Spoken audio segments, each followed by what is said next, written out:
নতুন সরকারের প্রথম একনেক সভায় উত্থাপিত ১৯টি প্রকল্পের মধ্যে ৭টি প্রকল্পের অনুমোদন দেওয়া হয়েছে। সকালে প্রধানমন্ত্রী তারেক রহমানের সভাপতিত্বে সচিবালয়ে অনুষ্ঠিত হয় জাতীয় অর্থনৈতিক পরিষদের নির্বাহী কমিটি একনেক সভা।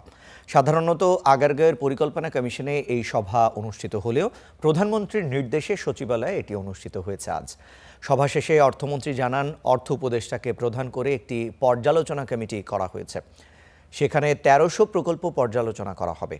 তার ভিত্তিতে কাটছাঁট করে বিভিন্ন প্রকল্পের বরাদ্দ কিংবা অনুমোদন দেওয়া হবে। তিনি আরও জানান, বার্ষিক উন্নয়ন কর্মসূচির বাস্তবায়ন নিশ্চিত করাই সরকারের প্রধান লক্ষ্য।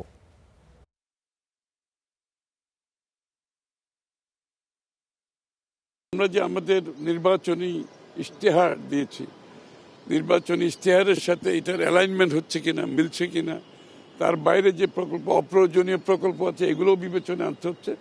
এই জন্য আমরা অনেক সময় নিতে হচ্ছে, যে কারণে মাত্র 7টি পর্যন্ত আমরা পৌঁছতে পেরেছি 19টার মধ্যে। তো এই 7টির মধ্যে 2-1টা বিবেচনার জন্য দেওয়া হয়েছে, আর কিছু পাস হয়েছে।